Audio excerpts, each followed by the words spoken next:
Cool. So Craig is joining us to record this so that I get the vocal of this without your Is it lovely just faces. vocal? Yeah, It will just be audio. Okay, cool. Why do you sound like the Quandale Dingle thing on TikTok? No recording. Okay, so this is just more for me to have like a recording of things as they are happening and what we get discussing as we're talking, because chances are I will forget stuff. So first of all, thanks for everybody kind of logging on and being here. Sorry I was late. I will endeavour to do better in the future. Please don't hurt me, Master.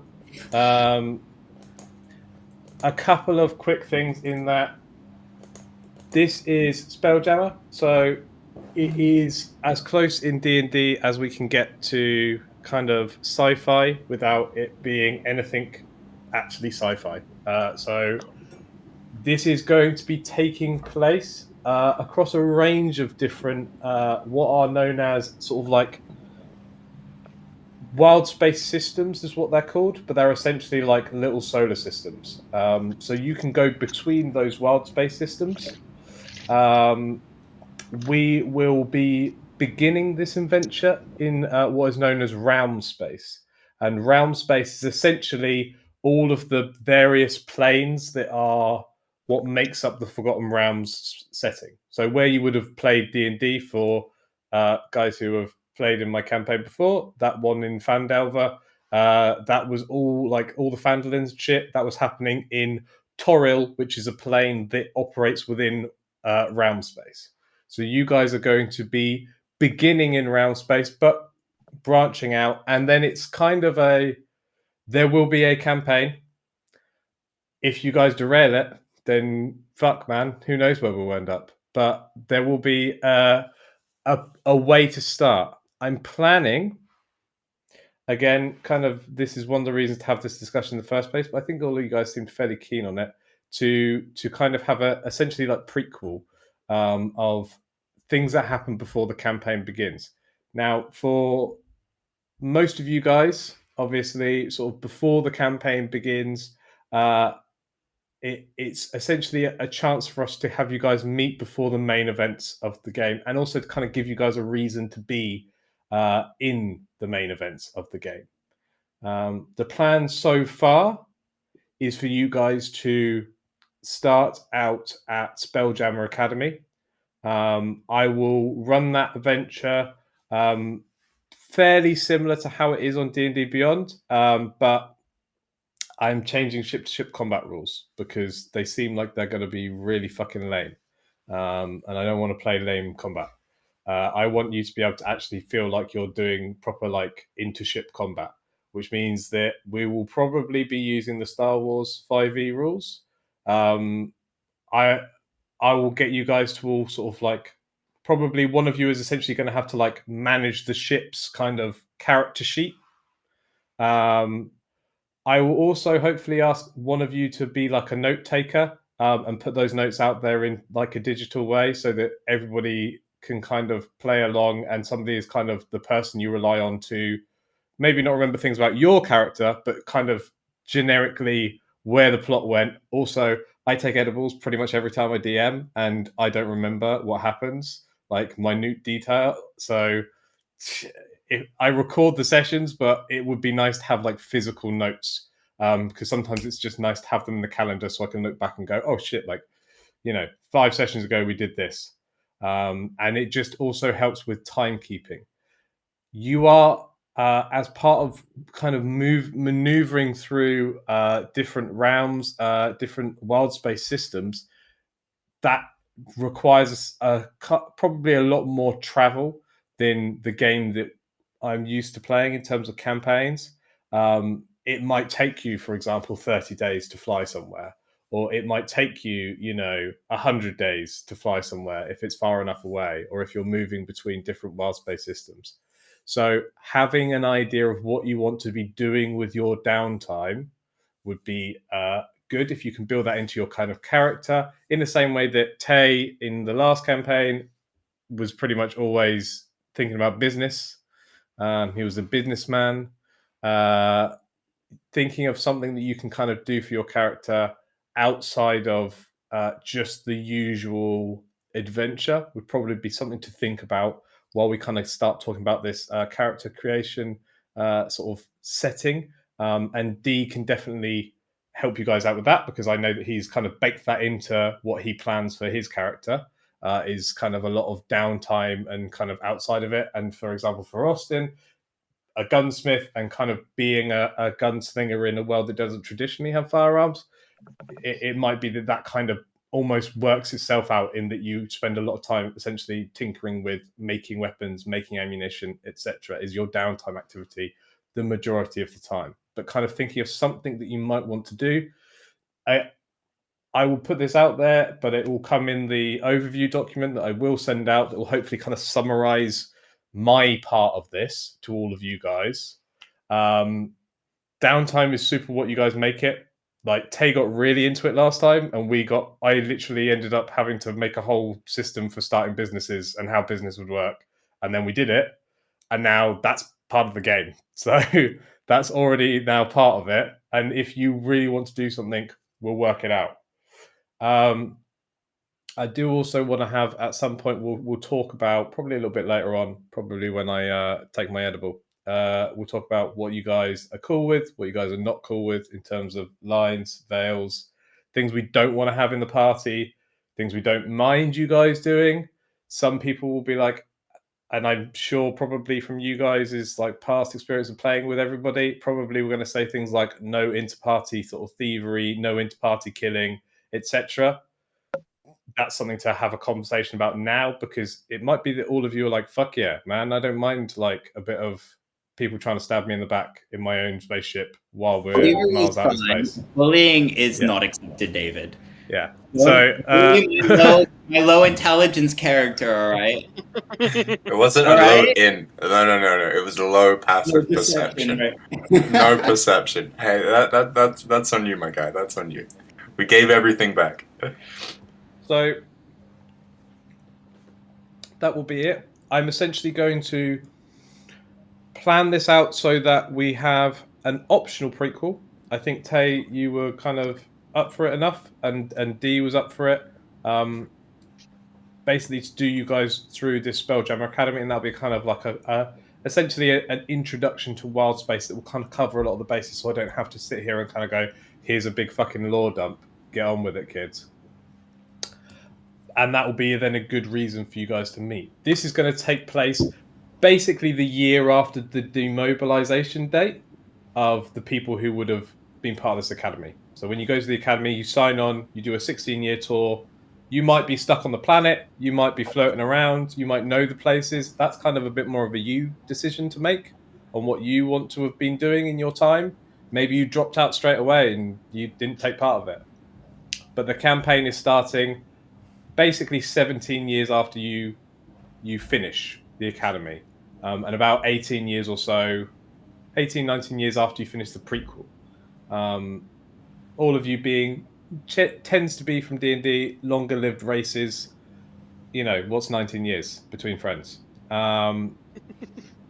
So just kind of deciding on that as a starting point, just because it makes the beginning of the campaign that they've written make a lot more sense. The way they have it is just you being fucking somewhere for no reason, and that's bullshit. So this is just more for me to kind of give you a reason. If you don't want to do that, though, we will work out some other way, and we will run some other adventures.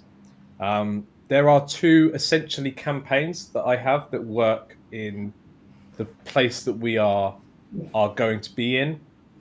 I have experience of mashing together campaigns.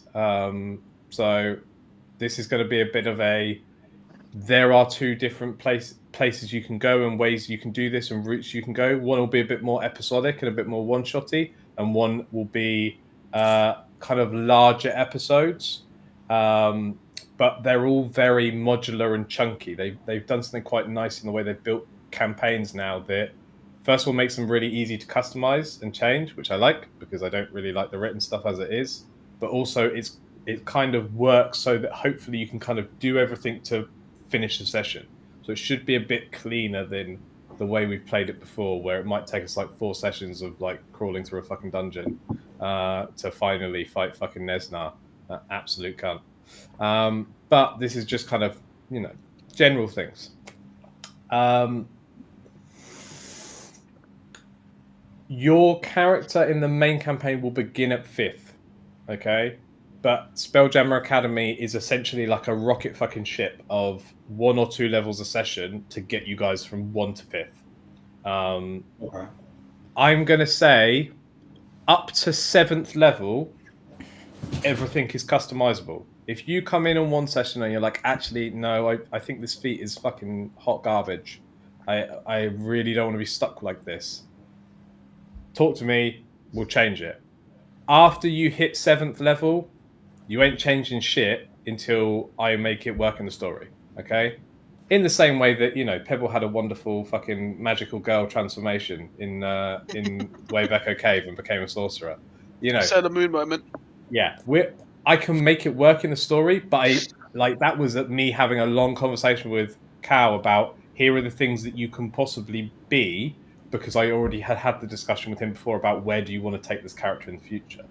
And that's something that I kind of will want to kind of know. If you want to make big changes, it's always going to be possible, but there is a certain point, and I'm going to say 7th level is the like cut-off point of after that, I ain't changing shit unless I can make it work in the story. I don't want you to just suddenly be a different class or whatever. Up to 7th level, though, if you are like not sure about a class, not sure about a feat, not sure this works, not sure that works, feel free to obviously let me know, but feel free to change it. Excuse me. Obviously, due to kind of international nature of the game, although for who knows how long, we are going to be playing online pretty much exclusively. Roll20 is what we use. I'm going to be sticking to that for now, although, man, fucking Wizards of the Coast, those absolute bastards, suddenly revealing that they're coming for fucking Roll20, like the absolute mad lads. For now, makes sense. Yeah, for now though, we're using Roll20. If you could, you can integrate your character sheet into Roll20 if you use Firefox or Chrome. There's a super cool extension called Beyond 20. It basically means that you can click a button on your character sheet and it will pop up on Roll20, which means you can kind of like show me a spell or show me whatever. Nice. Makes life easier for me. On that thought as well, if it's in the base game, absolutely allowable. Homebrew stuff, as long as you chat to me like Austin did, absolutely allowable. And we'll work together to kind of hash out things like firearms in the future and what will be available to you and what you want to be able to create. That will be kind of a conversation to be had. Obviously, with spaceships have bigger armaments on them. And the current ones that come with D&D are fucking shit, and I don't like them, so we'll be changing those as well. So there may be laser cannons and stuff for you to play with. Who knows? The future is boundless.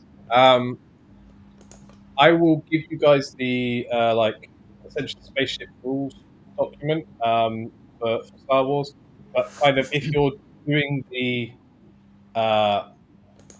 Spelljammer Academy, I'll kind of give you guys a tutorial on that at the time that we go through it.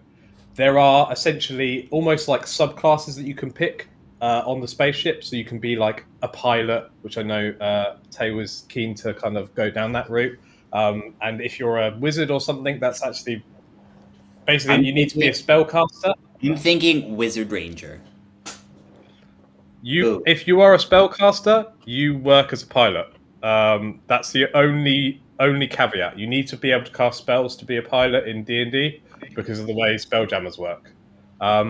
There are lots of rules about how they work in the base game I will not be using. Okay. And I will kind of things like them having infinite fuel, I think is horseshit. It will not exist in the game. You will basically power them with some kind of magic fucking bullshit crystals, and we will work out how much it costs for you to Oh fly it. shit! So we could potentially be stranded somewhere. Love that. I will make it. Essentially, my idea is you can power it with just your own personal magic, but it goes super fucking slow, and you will be stuck for a long time if you don't do it the right way. It's essentially like, you can power your car with things other than petrol, but it's not going to be as good as just using petrol. That's going to be kind of how spaceships work. You can use these crystals. That will be like your kind of like daily consumption of crystals. But to kind of particularly kind of going between different round spaces, you will need to be using these crystals. Within the round space, I can probably let you guys get away a little bit more with like powering it under almost like, floating mode, where it's just you guys pushing it in the general direction. There are going to be, like I said, these ship rolls. Go with whatever you like the look of. There'll be mechanics, there'll be pilots, there'll be, all these different options. I will kind of give you the choice to go down, and I will then talk about how we're going to work out kind of like ship character sheets and stuff in the future, kind of as we get to that point, because we're probably not going to start with you owning and running your ship. That as that kind of comes up in the game, I will kind of put more effort into it, and as we go through Spelljammer Academy, for those of you who choose to do it that way, we will definitely go through it. There's a couple of homebrew things. Most of you guys know the same shit, bonus actions for healing potions, that kind of bullshit, will absolutely still be usable. So you can take a healing potion as a bonus action, but you have to roll the dice. If you take it as a full action, you get the full heal. I am going to keep doing crits the way I did them before. You get the maximum amount of damage you could have rolled, plus you roll the dice for the like usual damage and add it together so that criticals are crunchy. I don't give a fuck what they say. Monsters and spells are still critting in my campaign. All right.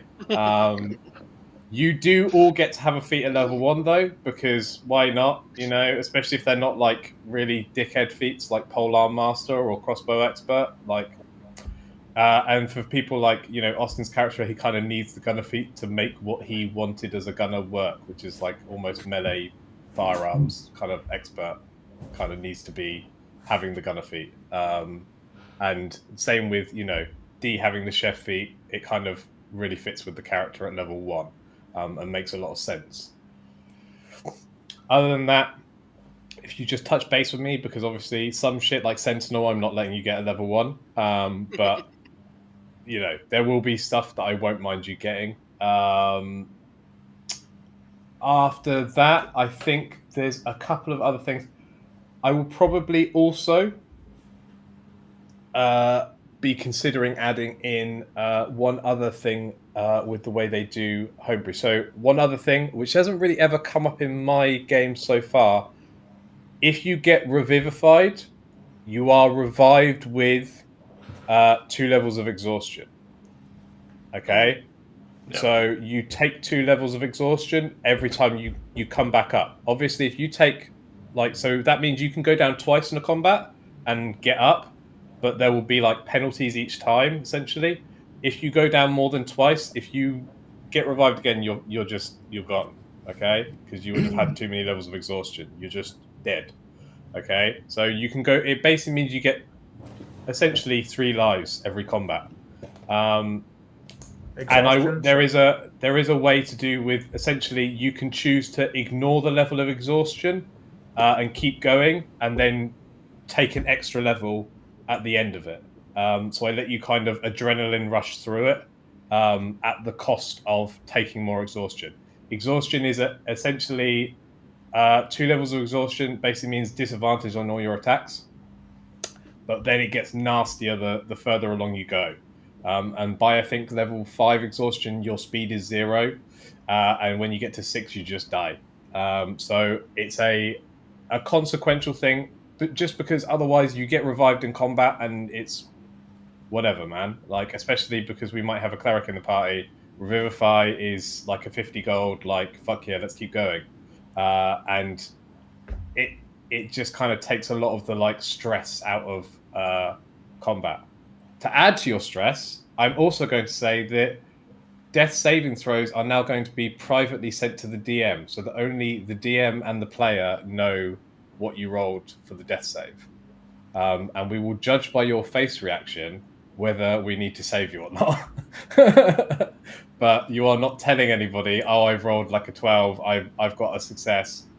You just send it to me, we'll mark it down, and We act it out. know, you know, and then hopefully it will kind of encourage you to be a bit more rapid on heals, especially because there is a bit more of a consequence for death than just I spend 50 gold worth of diamonds. I will be, making quite hot on like material components and stuff, just because it kind of makes it. There's a reason spells cost money, just to kind of balance the classes a little bit more. But I'm not going to be a dickhead about it. And if it seems really fucked, then I'm probably going to change rules, bend rules, etc.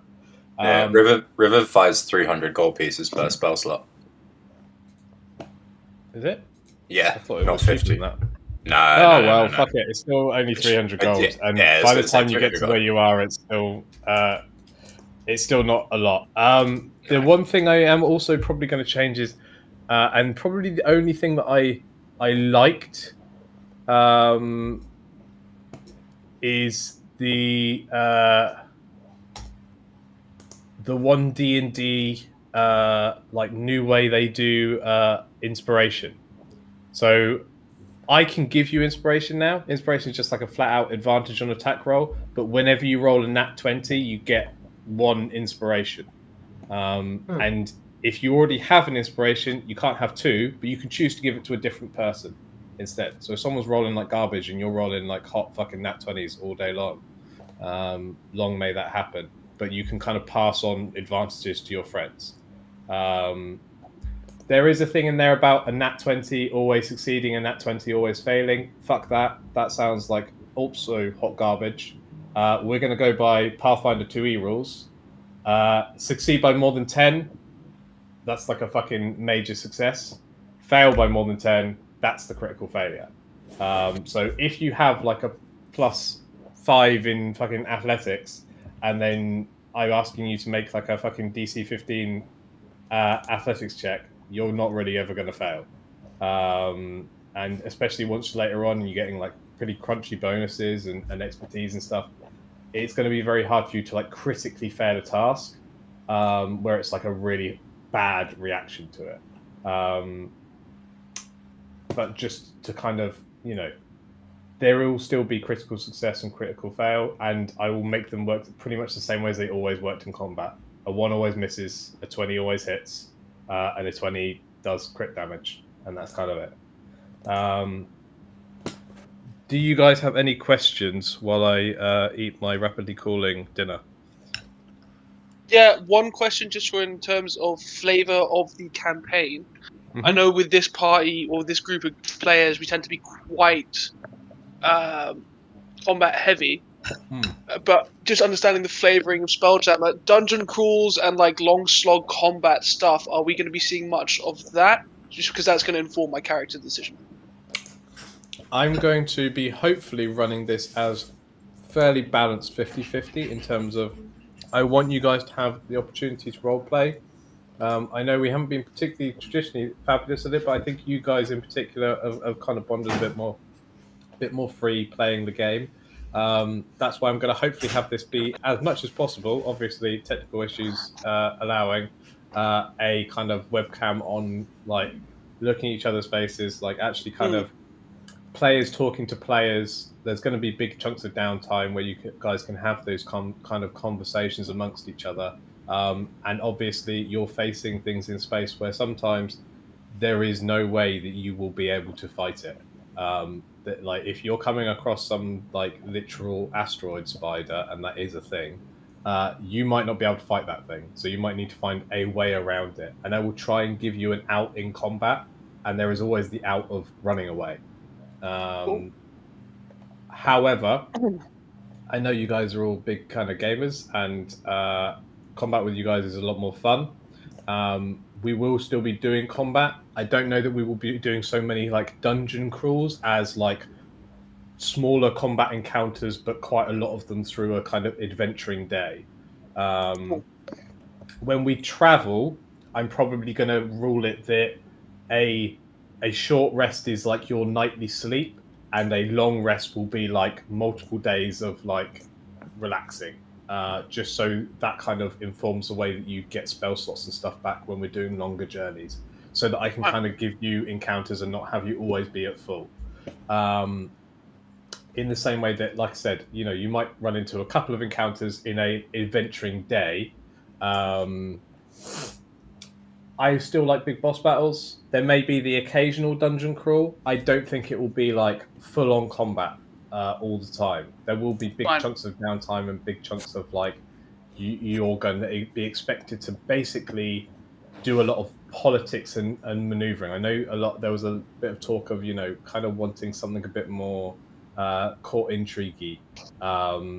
So that's going to be an option in lots of the places that you head to, and that will be an option as part of the campaign. Fantastic news. And that will also be, obviously, I said there's two kind of major. There's a campaign, and there's also like a group of one-shots. The group of one-shots all take place in a shared location, which is the Radiant Citadel, and there'll be a lot of kind of politics and political maneuvering going on in the Radiant Citadel, while kind of the background big sort of world-ending, world-saving campaign is going on. There'll be kind of like essentially like a mission hub that you guys can go to, and that will be a lot of like, if somebody's missing, you might want to go there and do a one-shot. Makes sense. Makes sense. Yeah, no, that informs my decision because I was stuck between College of Whispers and College of Law. So I think probably after that, I'll probably go towards College of Whispers. I found my character path, and it is going to be like more frontline, but I'm going to go Horizon Walker Ranger, but then I'm going to subclass into Blade Singer Wizard. Ooh, nice. That's a spicy meatball. Love that. It is a super spicy meatball. I'm stuck between two. So I'm stuck between two. So I can go Life Domain Circle of Star Druid. So as in like a Life Cleric and a Circle of Stars Druid. Or a Hexblade Death Knight. Which would be more frontline. Oh, hell yeah. So it depends kind of like if we want like frontline tanky stuff, I can do that. And also both would I can fit both into like the character's backstory and the character's goal, so I don't mind either way. That's what I'm stuck on right now. I mean, my guy's a good frontline, but he's not like the best frontline. He's still wizard range, I think my AC becomes like 16 or 17. Yeah. So Austin, your guy's quite squishy and dexterous, isn't he? Yeah. Well, he is a fighter, so I mean he's not like he has a D10 hit die, so he's not the squishiest. But I mean, I was definitely thinking about playing more of a gunslinger dex build. I'm also trying to. Sorry. No, I was gonna say that's the most important thing to figure out is how you want to play the character, because because then we can build the party around it. So if you want to be a little bit more dexterous, then we need to look at do we get a tank in? Do we kind of tweak the rest of the characters? I mean, by the way, one of the, I'm always playing with a couple different ideas. Like I said, there's a certain I will say as well, Austin's being an absolute fuckhead, and he's a Thrykeen, which means his starting AC is like 17 anyway. Yeah. Oh, fuck him then. Go on then. You're the tank. As a Life Cleric, my starting AC is 18. And also Austin has a feat that means that he doesn't get disadvantage if he attacks with guns at point blank range, so he can do some John Wick shit. And you're a monstrosity as well. I'm trying to figure out a way to be able to get within, dip out, because mobile is you can only use melee attack. Yeah, pistol whip. What do you want? Yeah, but we could. Again, this is where homebrewing stuff comes into to play. I am happy to let you have a mobile feat and use that with pistol attacks if they are at melee range. Like as long as it's not at like long ranged attacks. As long as you're attacking within 5 feet, I'll let you use a pistol attack as a like to trigger the mobile feat. Absolutely. Oh, yeah. Cool.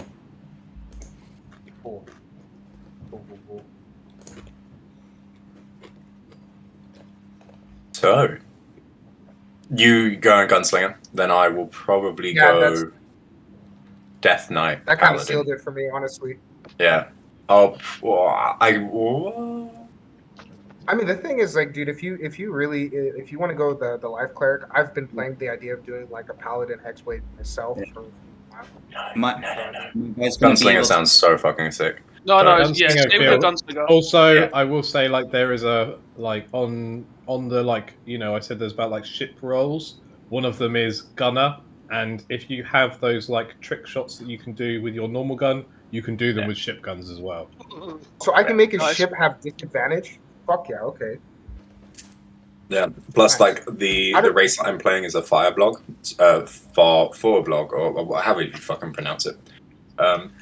So it makes sense for them to be quite heavy and stuff like that. Fireball, Japanese. Let me mispronounce stuff. And then, so it would work well with the paladin. So I'm actually pretty happy with that. Nice. Okay. Nice. Yeah. So in which case, I'm probably going to be the most backline person here, which is cool for me.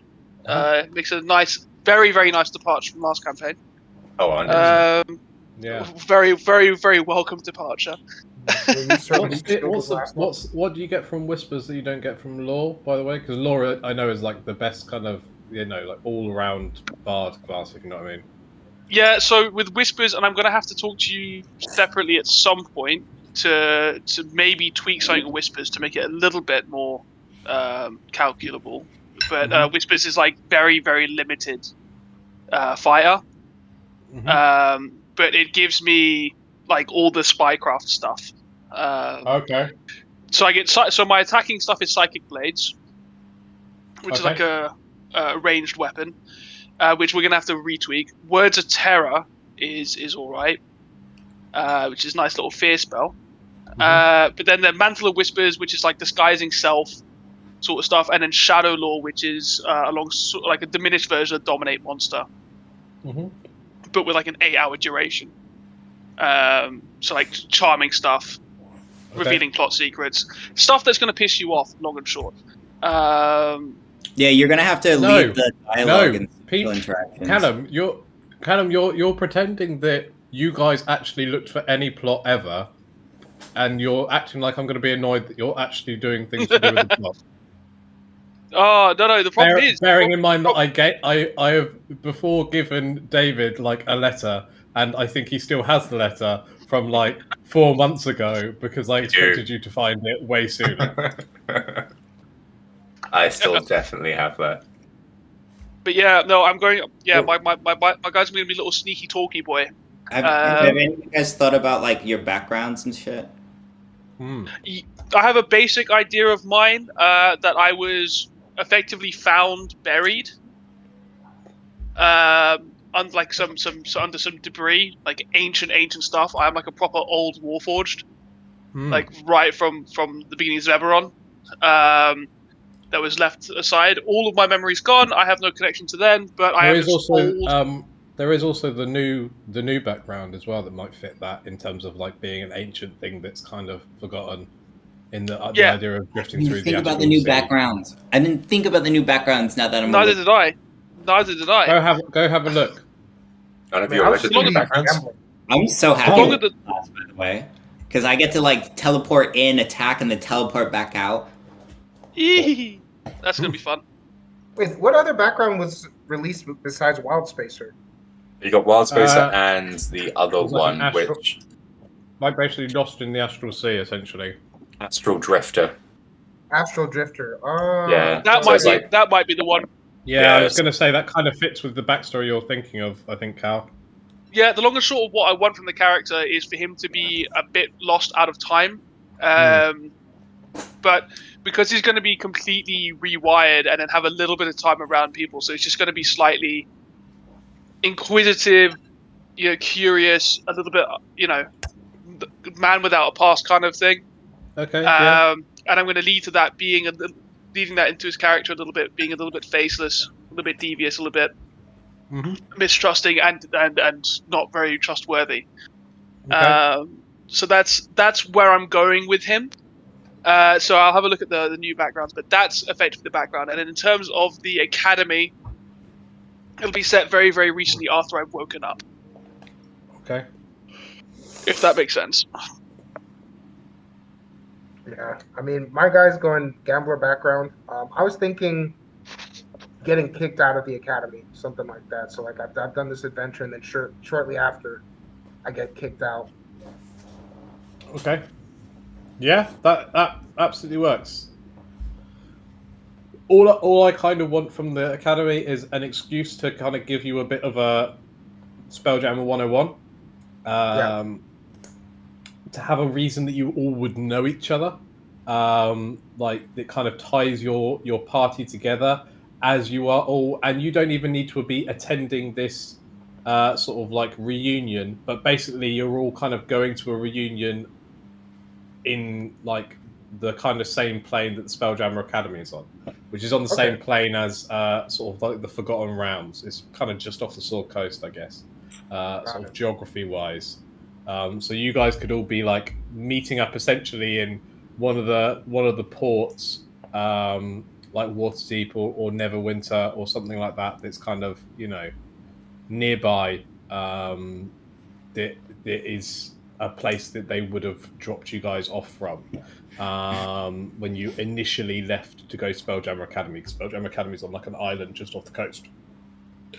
I thought it was to be a bounty hunter to pay for my gambling addiction.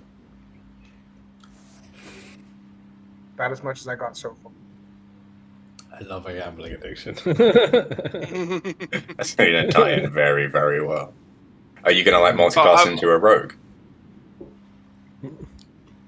Kind of. I would say monk or something more. Before Wolf told me about using mobile, I was kind of thinking about dipping in 2 levels just to get cunning option.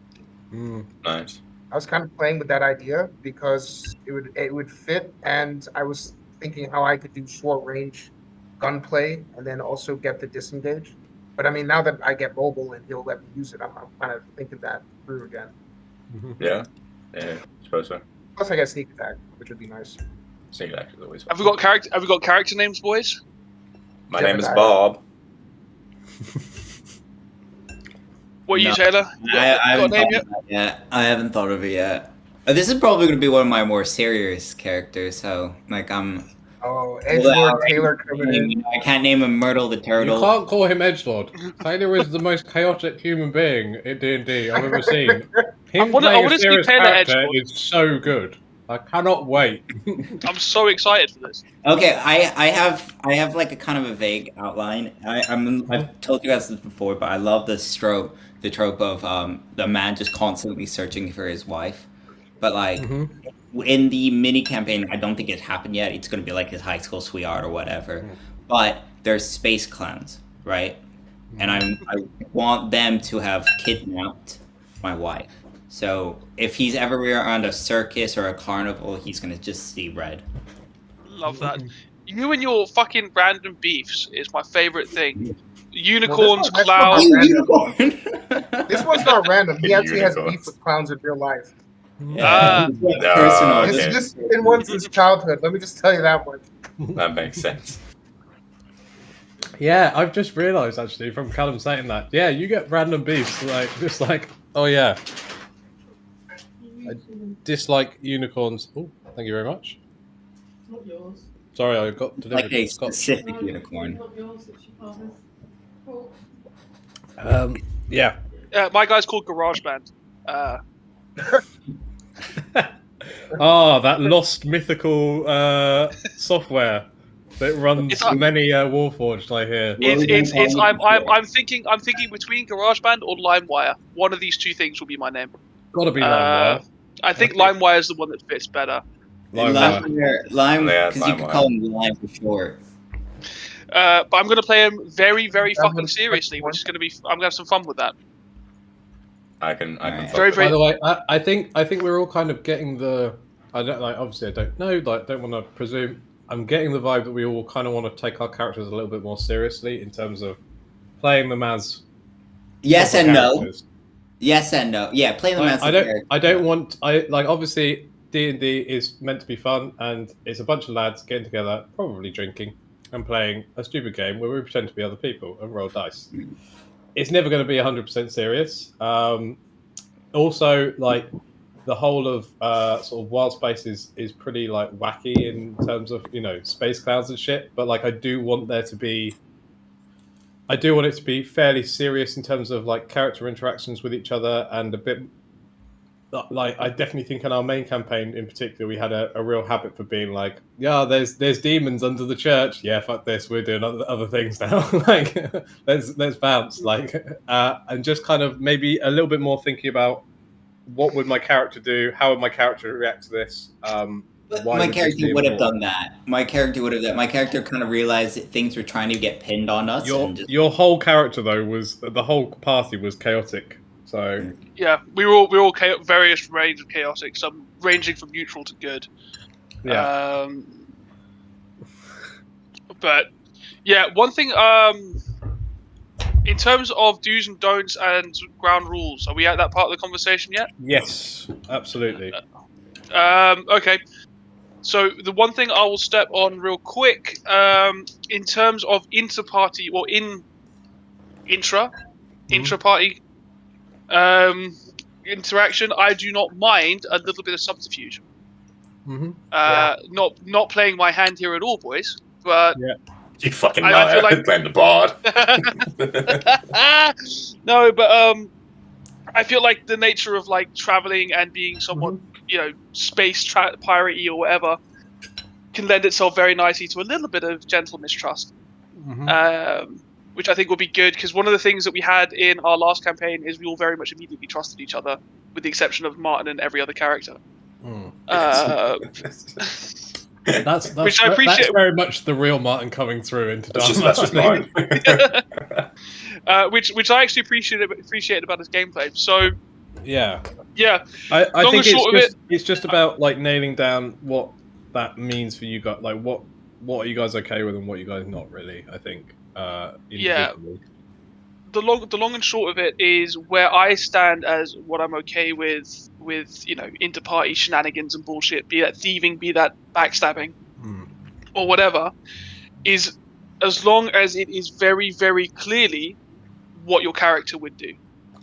So if your character, the way it's set up, is not gonna, like, so if it wouldn't do it and you just want to do like fuck Callum's character real quick, or I go like fuck Taylor's character real quick, then no. But like if it's really called the player or the player's character itself, then I think this is one of those, like, let's say Austin has this invertebrate sort of gambler character and is suddenly in a lot of debt, and then like nicks stuff from the party chest, or like and I'm going to kind of encourage you to do this. Obviously each character will have their own inventory, but I would like somebody to kind of take ownership for like treasuring for the party, just so that you can kind of keep track of, in particular, things like exactly, the gambler. No, absolutely not. Just so you can kind of keep but just so you can kind of keep track of particularly things like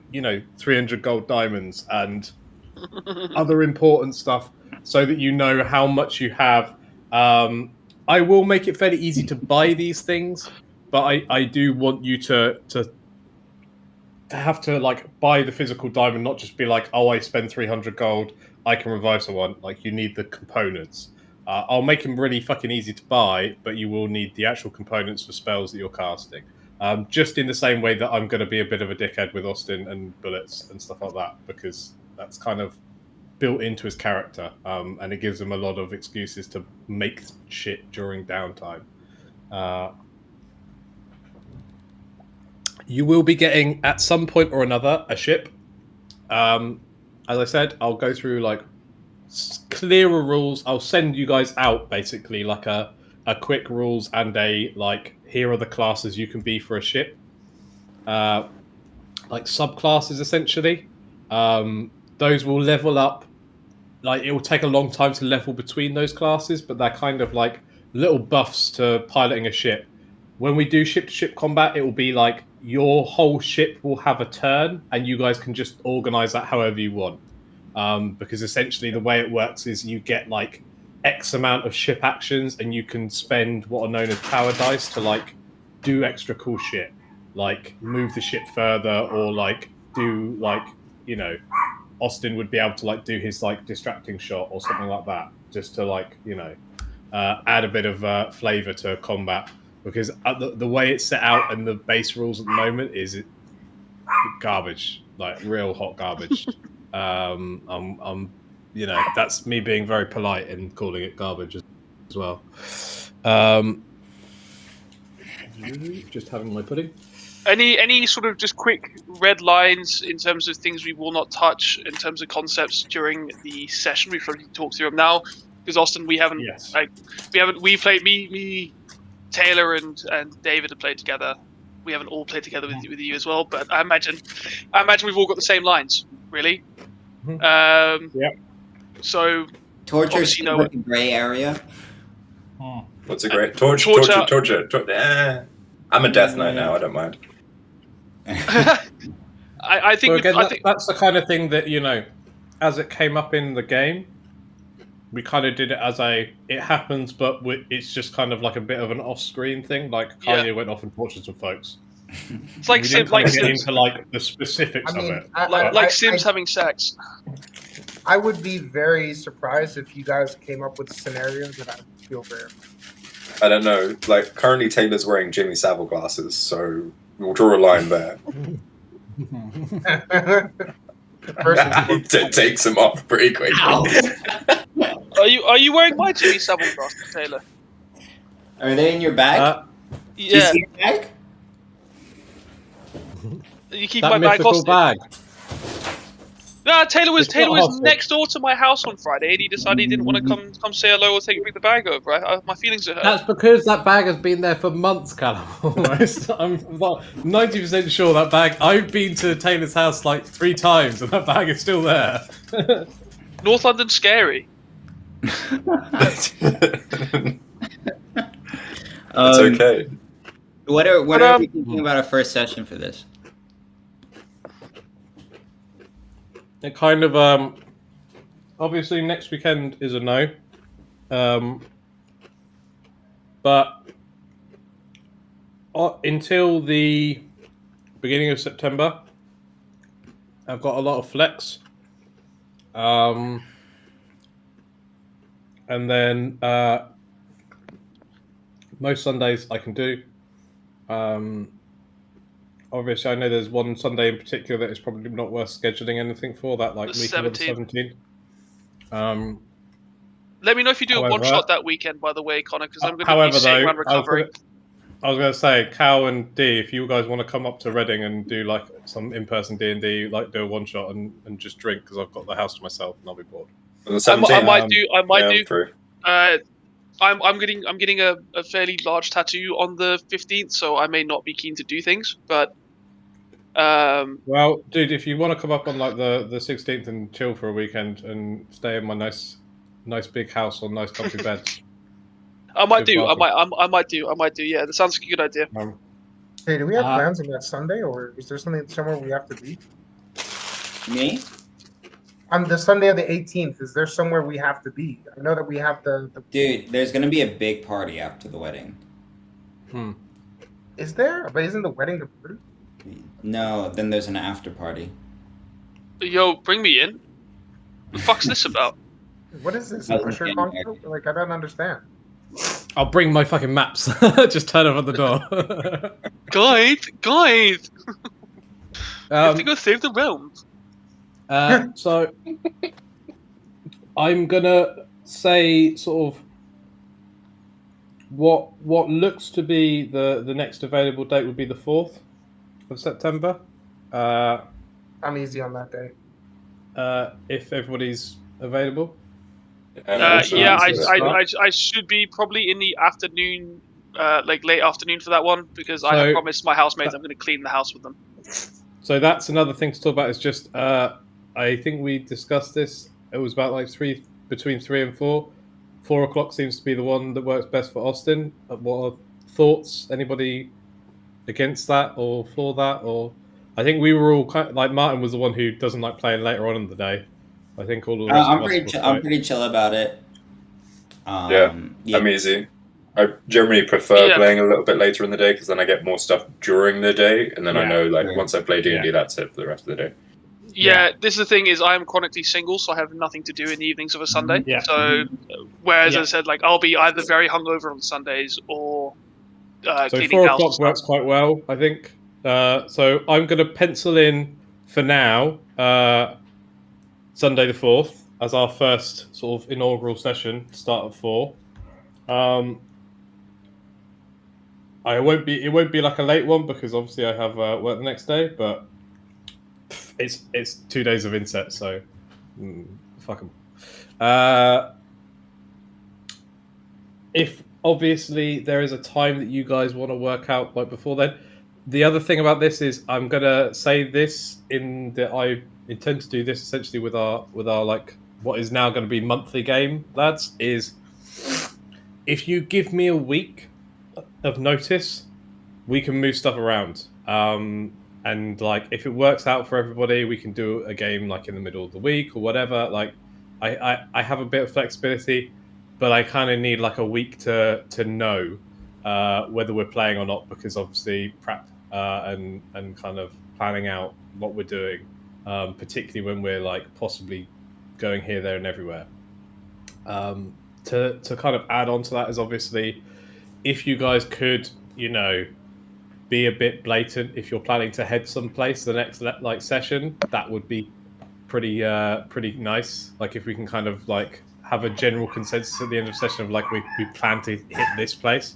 Obviously, things might change, but just so I can kind of prep things out, because I don't really plan on sticking to the like published campaign as is. I will be making tweaks and changes and all the rest of it as we kind of go along.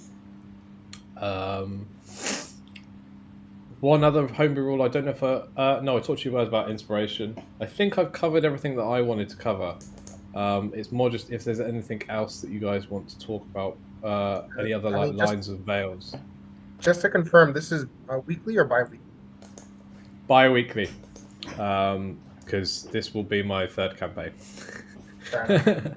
And I'm only capable of running so many things at once. How dare you?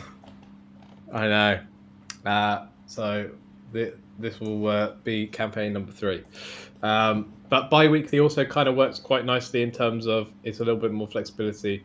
And if we're all kind of jumping on like really ready to play, it's fine. And that is also where I want somebody to be like, if anybody fancies that job, I know D takes quite good notes, maybe just somebody who is like the note taker, and that person can then do a quick kind of summary in exchange for an inspiration die at the start of each session. I can do that, but my character is going to have 4 intelligence, so I've made a voice, and it's going to be, "Hi, friends. My name is Bob. Bob the Healer, yeah? Yeah. No, Bob is a paladin now. Bob used to be a healer, but Praise the sun." Yeah. So if you don't mind them being done in that, I will more than happy do the recaps for the session. Like I said, that is very much up to date.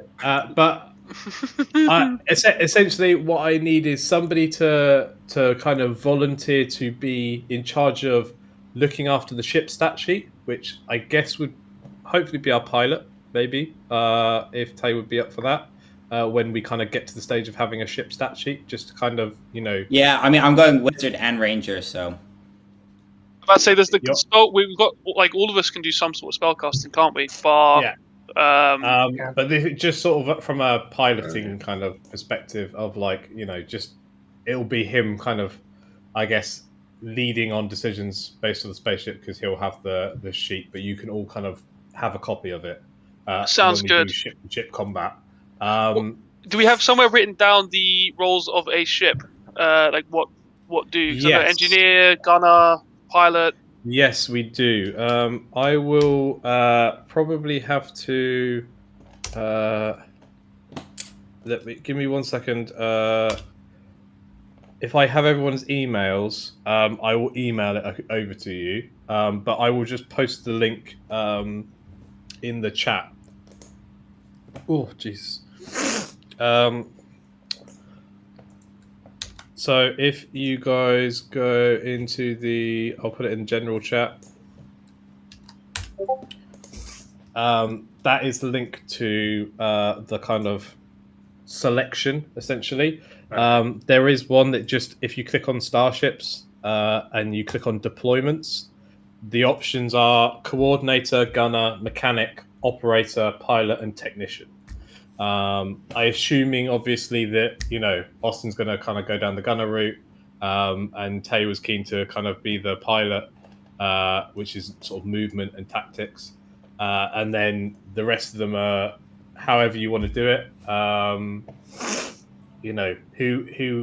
They're all kind of like, we could have 2 gunners if we wanted, and a pilot, and like one dude running the like mechanic stuff or whatever. I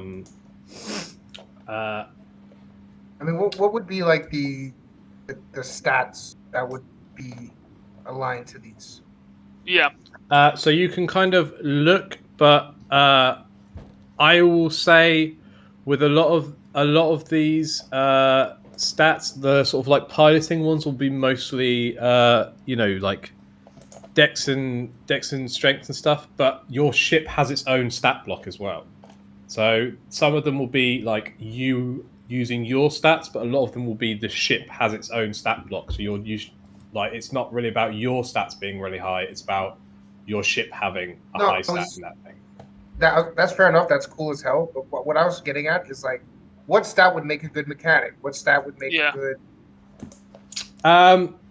I'm going to be pretty loose on this in terms of so let's say someone who is a sort of charismatic would probably be good at being like a coordinator or an operator. Someone who has a high sort of like int would probably make a good mechanic or technician.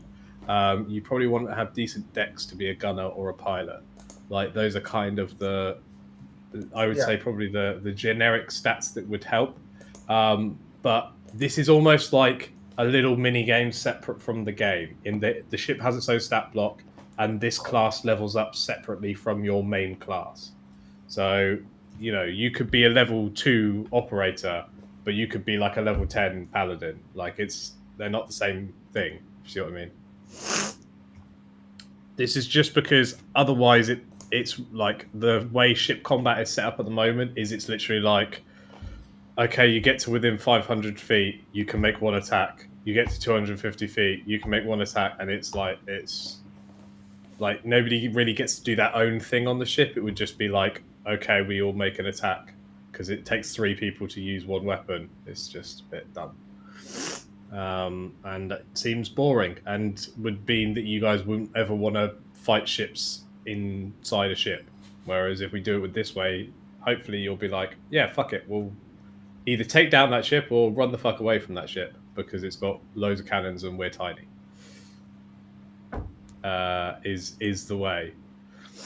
If that makes any sense whatsoever. It does. Cool.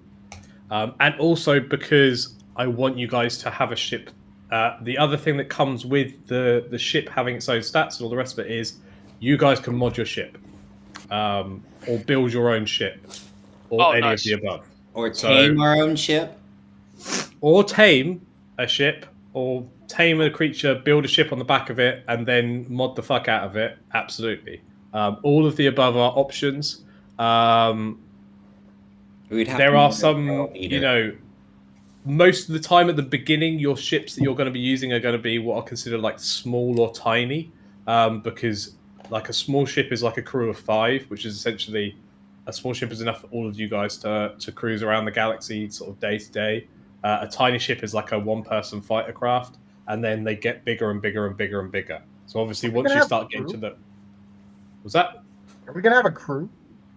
Well, if you get if you decide to like turn a fucking planet into a Death Star, you guys are going to need a Death Star size crew, that kind of shit, right? Yeah. No. Give me ideas. Don't give me ideas. Don't plant those don't give me Can ideas. of worms. Yeah. Fuck. Like, you done fucked up. You just done fucked up. But then, obviously, like I said, the nice thing about this is basically you guys now also have a place for like if you guys have a lot of gold, you can use it to trick out your ship. You can use it to do downtime shit. You can use it to do whatever you want. And obviously, if you want to purchase land or anything, that will also be a thing. Yeah. Where would you want to buy land? We're buying on planets. Well, if you want to buy land on somewhere like the Radiant Citadel, that's like connected to like 20 different planes and is like a kind of space station hub, might be a place. Is there world-destroying weapons? I mean, there are like insanely powerful weapons. I don't know if there's any like world-destroying ones, but is there follow-up question? Semi-world-destroying ones? What? Follow-up question. I mean, if I go artificer, could I make a world-destroying weapon? I ain't letting you build nukes, and you can't make me. And that's all we're. That's where that conversation begins and ends, my dude. I was really hoping for a Warhammer angle on this, boys. Yeah. Exterminators? What?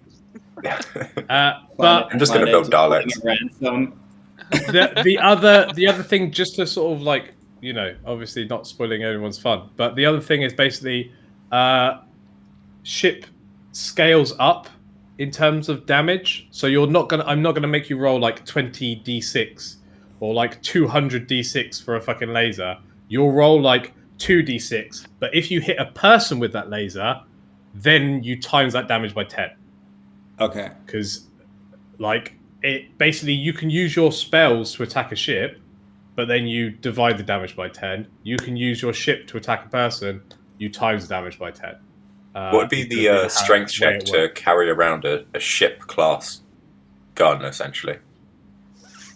A lot would be the answer, but I will probably at some point it will come up, and I imagine I will let you get away with it once and only once. Is there like just maybe there's some lore I can read about, but is there like any interplanet government system? Could we be outlawed? Okay, so there's not so much the closest thing that there is in this place to a sort of like an interplanetary system is the Radiant Citadel, which is an alliance of like 20 different realm spaces, like 20 different almost like solar systems all gathered together to build this place. They lost it for years and then rediscovered it probably about 400 or 500 years ago, and that's kind of like a big hub and has its own like police force, and obviously it's almost like NATO headquarters. Like if you'd attacked it, you'd then draw down the ire of all these 20 different solar systems upon you, and if you went to any of them, you'd be fucked. But mostly it's you could piss off the solar system, but it would be hard for it to be, someone would basically people could post like bounties and stuff, but it's quite hard for like shit to come to you once you leave that solar system. Right. But obviously the travel time is quite long between them. And I imagine we're all from the same solar system, right? Yeah, so this whole thing is going to start in Realm Space, which is the kind of the solar system that you start in, which is essentially where we did Lost Mines of Phandalin is on the planet. There's just every race possible that there can be is there. But obviously this is like, so you guys are in the academy joining the kind of like Toral Exploration Corps, which is a navy is putting it very kindly, but it's essentially like we all just send out people to explore nearby realm spaces and like trade with them or see if they've got any cool magical like ores or stuff that we need, and then kind of come back and sort of map the surrounding area. But it's more kind of protecting our own realm space and exploring the surroundings rather than like let's go out and invade and conquer and shit. And there's also a very, very famous spaceport in Toril. It sort of, well, not in Toril, but in the solar system that you are in. There's a very famous spaceport called the Rock of Brow, which, if you've ever heard of Nassau in the sort of real world, that's kind of D&D equivalent of Nassau. Basically, pirates have taken it over, but then declared themselves kings, and since then it's got a ruling family who are definitely no longer pirates. We swear, honest. Is this one with Luigi the Beholder? There is a beholder called yeah. Luigi who lives on the Rock of Brow. Yeah, Unbelievable. okay. So that's kind of like, but that's very much a like within this specific solar system. It's just the big spaceport in this solar system, and the hub of kind of Spelljammer travel in this solar system. But without of this solar system or between others, there's not so much like an interplanetary empire. There are some races that are like super fucking powerful, like the Astral Elves that you really wouldn't want to fuck with, but most of the time get away with like just fucking shit up and leaving, unless you piss off the really big boys. Because obviously, remember that the one thing about this world that isn't true about real world sort of sci-fi and all the rest of it is people have access to divination magic and can find you and can use the gate spell to get wherever the fuck you are, because that goes across all planes. And with all of the realm spaces are essentially bobbing within the astral sea. So the other thing that can get any space is like a divine kingdom of a god. So if you piss off a religion in one place, you piss it off in all the other places where there is a god of that type. So if you piss off the sun god in Toril, you piss off the sun god in every world there is a sun god, because they tend to just be versions of the same dude. So are you also going to use like the telekinetic functions that speak to each other? I was listening to something on YouTube. Oh, what, mind flayers? No, there's like a merchant race, and they can all speak to each other. The ones that the mind flayers try to kill. Yeah, fuck. Well, I mean, you can pretty much do that. No, but they can speak. Like one of them can speak to every single one of them in the galaxy. Yeah. I can. And I think it's the Gith, isn't it? The Gith, maybe. Yeah, it is the Gith. Gith something. Actually, I'm trying to remember. Actually, it's Jeff. Actually. It's graphics interface format. Fuck you. We call it GIF, so it is GIF. But that's kind of all the big sort of lore dumpy shit I wanted to cover with you guys. Is there any I mean, most of you guys have played with me for a whole year now, nearly. Yes, it has been that long. Crazy, man. So it is like a bit of a if you guys aren't having fun with something, like let's say we do this ship-to-ship combat shit and you're like, that is fucking, I am not enjoying this. It probably will sit down together and go, okay, well, that's not working. We're doing something different.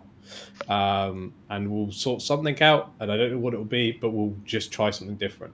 And that kind of goes with all the homebrew I'm putting in the same way as, for example, D is going to be our chef de partie, and we'll be making dishes. Some of them I will allow, some of them I probably won't allow. I will probably make him search for actual ingredients to create anything, but they will have like beneficial effects for you. That's all homebrew. Happy to put it in. If you want, so same of like if you're like, I want to craft like special ammunition, cool. We can work out how that. I want to craft nukes. Fuck you. No nukes are allowed. What if they're just because of that, I'm nukes? giving everyone else nukes. Fuck you. Well, they're tactical nukes. So I put the race tab, by the way. They're called arcade. Oh, there we go. But also, like, things like, if you want to build a magical item that tracks down space clowns, that's the thing that we can do.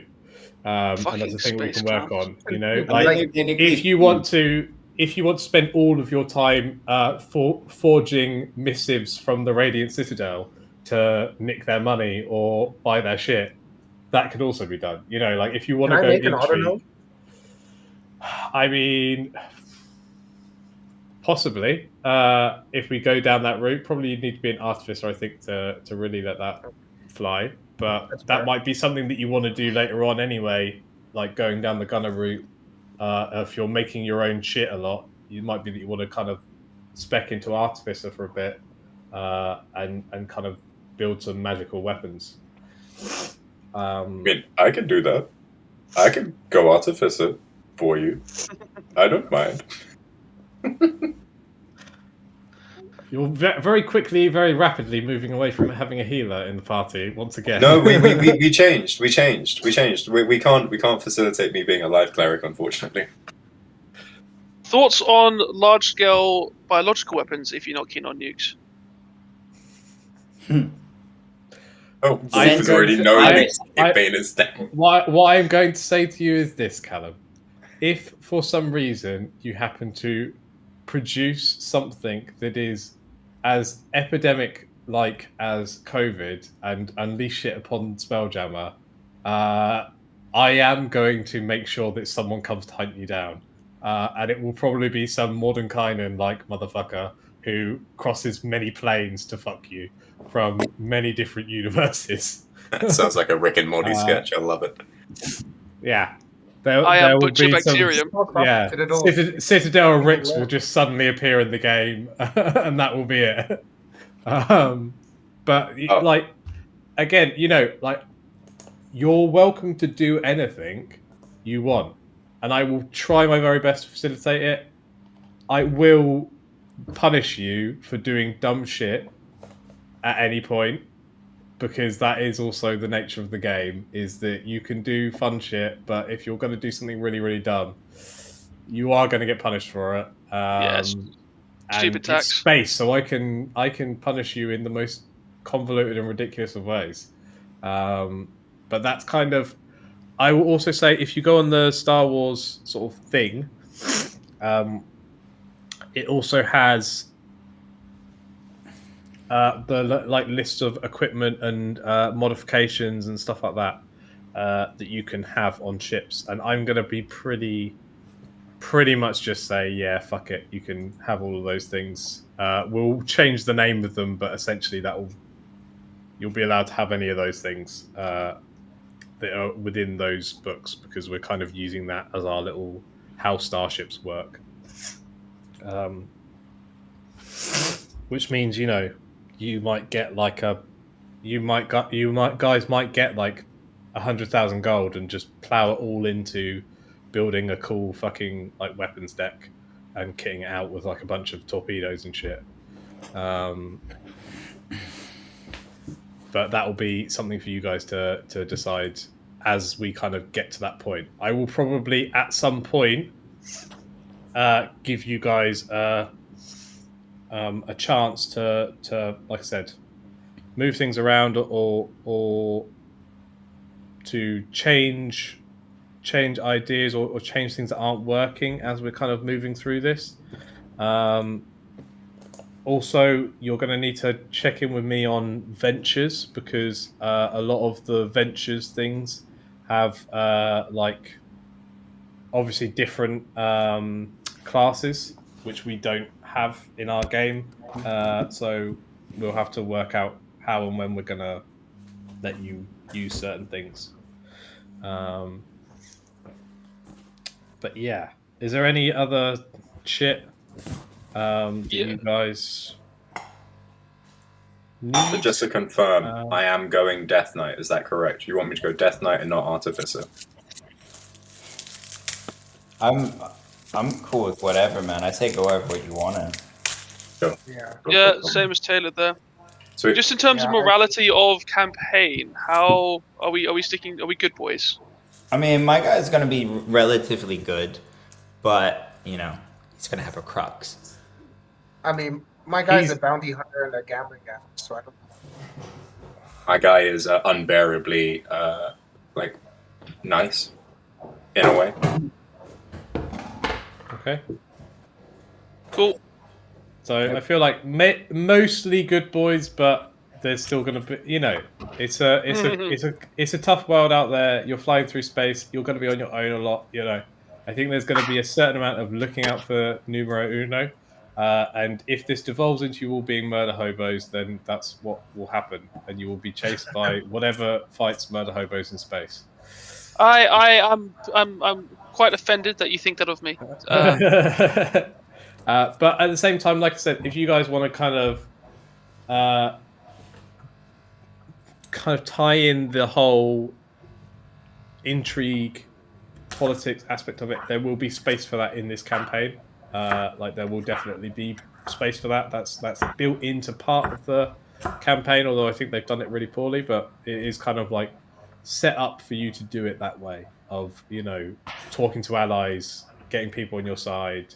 You know, there will be a certain amount of like role playing things out, and getting access to stuff because of that, particularly things like, you know, upgrades for your ships and stuff like that. Obviously some of this will be classed as essentially like weapons, like military grade technology. So if you're not going to know enough important people, it's probably going to be quite hard to get certain higher level kind of stuff. That's where the bard and the intrigue and everything comes in. Yeah, this campaign is set to be... Okay, so it says that it's meant to be done in about 12 sessions of the main campaign, about 4 sessions of Spelljammer Academy. I see Spelljammer Academy being probably less than 4 sessions, and I see the main campaign being as long as it takes you guys to stick to the plot, quite frankly. So it could be 12 sessions. It might be that it takes us like 30. I am going to kind of put in an estimate based on how long it took us to get through this campaign. It's probably going to take us about a year. And my expectation is mostly that you guys are pretty on the dot. I know, like, you know, particularly Tay has been fantastic at this, but like trying to be as present as possible. If you guys aren't there, probably there will be some kind of like side questy adventure with the same characters. Chances are it will go kind of through the Radiant Citadel, or we'll do kind of a bit more of a downtime-y, like role-play kind of session. But I want to be kind of progressing the story as much as possible. If you're missing like 2 or 3, shit's going to move on without you, and you're just going to be like looking after the ship or something while events are moving on. I will probably another thing. I have moved away from kind of like traditional milestone leveling. I kind of like giving you a level when your character does some cool shit. So when possible, I will be giving you a level, and it might be that someone gets a level before other people do if they do something particularly awesome, or it will just be. We need levels to do cool shit, Wolf. Never. Or it will be like you all do a tough combat, you all get the level up, but it might be like, you know, the pilot does some fucking rad shit on the spaceship for the first time, and you like cream a space battle, and it'll be like, okay, well, you get the level for that. And again, your levels as like spaceship people are not tied to your class levels, so you might become like a second level gunner quite rapidly, or it might take you a long time. If we don't go in the spaceship very much and you're like not rolling very well, it might take you a little while. It might not. Tends to be that I try to keep you will all be basically within 1 level of each other, hopefully at any point. I don't want anyone who's like level 10 and the rest of you are fucking level 5 scrubs, because that's not going to be fun for anybody. But it might be that someone is level 7 and everyone else is level 6 because they've had like an important character moment, or, you know, the Warforged bard who has like a music box in his stomach has tricked a bunch of people of power to get you some cool shit and then gets a level up when the rest of you are still a level lower.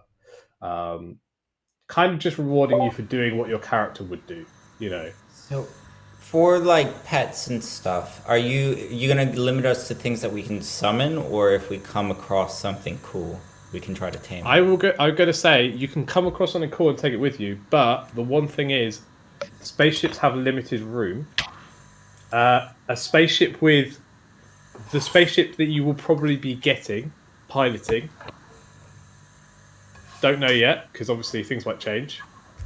But will probably be what's classed as a small spaceship, so is set for like 5 people. Any more than 5 people, and the air in the ship starts to get stale. And if the air is stale for too long, you can literally suffocate. So if you're bringing like a hamster with you, that probably won't make a difference.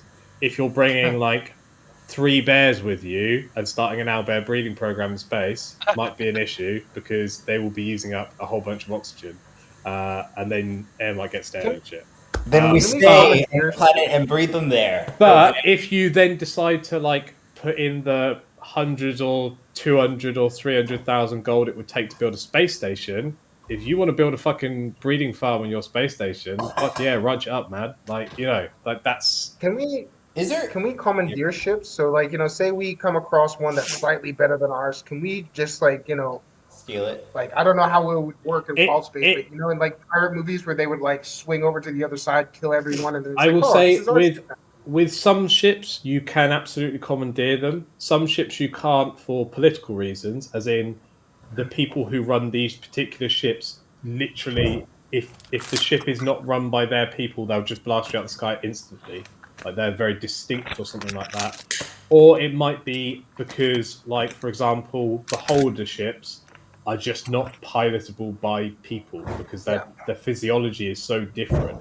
But because of the way ships, of the way ships are done, even when you can't take over a ship exactly, what you can do is basically take the control unit, the Spelljammer, out of it, and that's like essentially like a 10,000 gold payout, give or take a couple thousand, based on where you're selling it. But piloting the ship, you might want to do that as well, and it might be that you end up with like a fleet of ships with your own crews and stuff like that. And that might be the way that we end up getting to space combat. We all have a ship that kind of form each other like a megabot. My God, dude, we become an Ultron. But like that might be a thing that you end up doing, but it would be like you all need to. The one requirement to pilot a ship is you need to be a spellcaster or have a spellcaster pilot it for you. Just because of the way that they're obviously powered by magic, essentially. And obviously, like I said, I'm going to make you have to pay for a certain amount of like fuel and like ammo and stuff. But if it ends up being that you all get your own ships and you plan to kind of still adventure together, we'll do that. And Starship Combat will be you piloting your ship to make, you know, a couple of ship actions, and we'll kind of we'll do things that way around as well.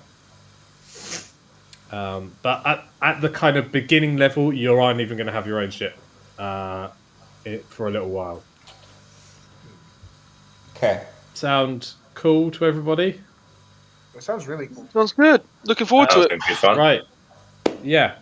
Like I said, hyped to play with you guys. It will be pretty much over Roll20. Obviously, you know, when possible, if Austin's in the country or if I make a pit stop in Barcelona and we happen to be able to play like in person as much as possible, that's cool. But and obviously meeting up and all the rest of it, whenever we can, it's nice. But generally, we're going to be playing online. Going to be playing on Roll20. To facilitate that, I have already bought Spelljammers on Roll20, so we have all the tokens and shit. Nice. And I already bought it on D&D Beyond. So I've already Jesus kind of Christ. spunked 90 quid on this. So yeah, we'll chuck in some money.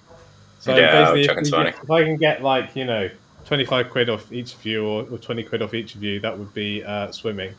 Because that at least covers me for my D&D general expenses.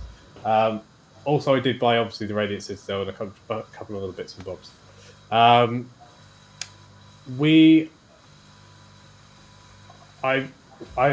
currently in the process of things may change about how the rules work in this campaign because they're literally in the process of fucking with the rules on D&D. And I don't know how much of that is going to link to D&D Beyond and how much of it is going to be like you have to do it this way now, and how much of it will be however you want to do it, you do it. They've said, it's choice based, but I don't know that it will stay that way the whole way. Also, again, I believe we're probably going to move to the D&D official map software when that comes out, but I don't think that's coming out for a couple of years, in a usable format. But it looks quite cool, so I probably will do it.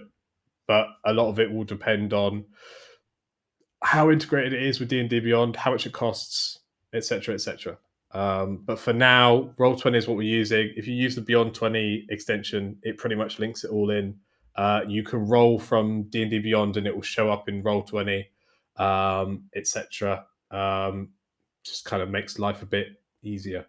I don't think there's any other things that you guys need to cover.